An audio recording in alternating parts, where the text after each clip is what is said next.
ফিলিস্তিনিদের রাতের ঘুম কেড়ে নেওয়া ইসরায়েলিদের শান্তি কেড়ে নিয়েছে ইয়েমেন।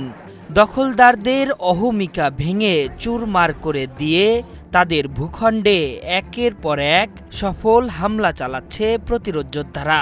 কখনো ভোরের সূর্য ফোটার আগে, কখনো প্রকাশ্য দিবালোকে ইসরায়েলে আছড়ে পড়ছে ইয়েমেনি ক্ষেপণাস্ত্র।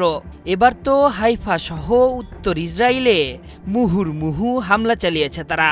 এই হামলায় আহত হয়েছেন দখলদার বাসিন্দারা। ইসরায়েলের সামরিক বাহিনীও ইয়েমেন থেকে হামলার বিষয়টি নিশ্চিত করেছে। তাদের দাবি, ইয়েমেন থেকে ছোড়া ব্যালিস্টিক মিসাইলটি সফলভাবে ভূপাতিত করা হয়েছে। এই হামলায় সরাসরি কোনো আহতের ঘটনা ঘটেনি বলে দাবি করেছে আইডিএফ। উত্তর ইসরায়েল হাইফার মেগান ডেভিড অ্যাডম অ্যাম্বুলেন্স সার্ভিস জানিয়েছে, এই হামলায় সরাসরি কেউ আঘাতপ্রাপ্ত হননি। তবে সাইরেনের শব্দে আতঙ্কিত হয়ে আশ্রয় কেন্দ্রে যাওয়ার পথে কয়েকজন আহত হয়েছেন। তাদের প্রাথমিক চিকিৎসা দেওয়া হয়েছে। এদিকে ব্যালিস্টিক মিসাইল হামলা নিয়ে ইসরায়েলে তোলপাড় চললেও বিষয়টি নিয়ে আনুষ্ঠানিক কোনো বক্তব্য দেয়নি ইয়েমেনের প্রতিরোধ গোষ্ঠীটি। এমনকি কী ধরনের ক্ষেপণাস্ত্র দিয়ে দখলদারদের ভূখণ্ডে হামলা হয়েছে সেটিও নিশ্চিত করেনি টাইমস অব ইসরায়েল। তবে ফিলিস্তিনি ভাইদের ওপর হামলার জেরেই যে প্রতিরোধ যোদ্ধাদের এই হামলা অব্যাহত থাকবে সেটি আগেই জানিয়েছিল তারা।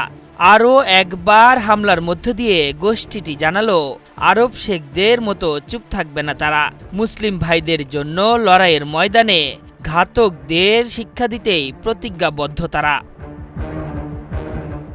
সেই সাথে লোহিত ও আরব সাগরে তাদের মিত্র আমেরিকার ইউএসএস হ্যারি ট্রুম্যান এয়ারক্রাফট ক্যারিয়ারে মিসাইল ছুড়েছিল তারা। ইয়েমেনিদের দমিয়ে রাখতে বিমান হামলা অব্যাহত রেখেছে মার্কিন যুক্তরাষ্ট্র।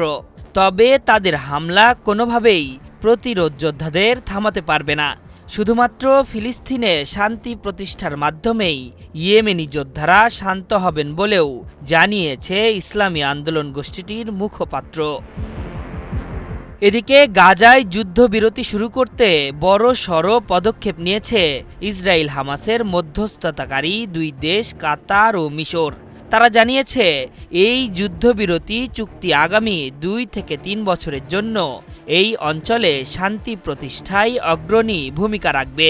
এজন্য ইসরায়েলে বন্দী ফিলিস্তিনি এবং প্রতিরোধ যোদ্ধাদের কাছে জিম্মি ইসরায়েলি নাগরিকদের মুক্তি দিতে হবে। এমন প্রস্তাবে নাকি এরই মধ্যে মধ্যস্থতাকারীদের সাথে প্রতিরোধ যোদ্ধাদের 2 সদস্য বৈঠকে বসতে রাজিও হয়েছে বলে জানিয়েছে ফিলিস্তিনের ঊর্ধ্বতন এক কর্মকর্তা। আশরাফুল ইসলাম, ৭১।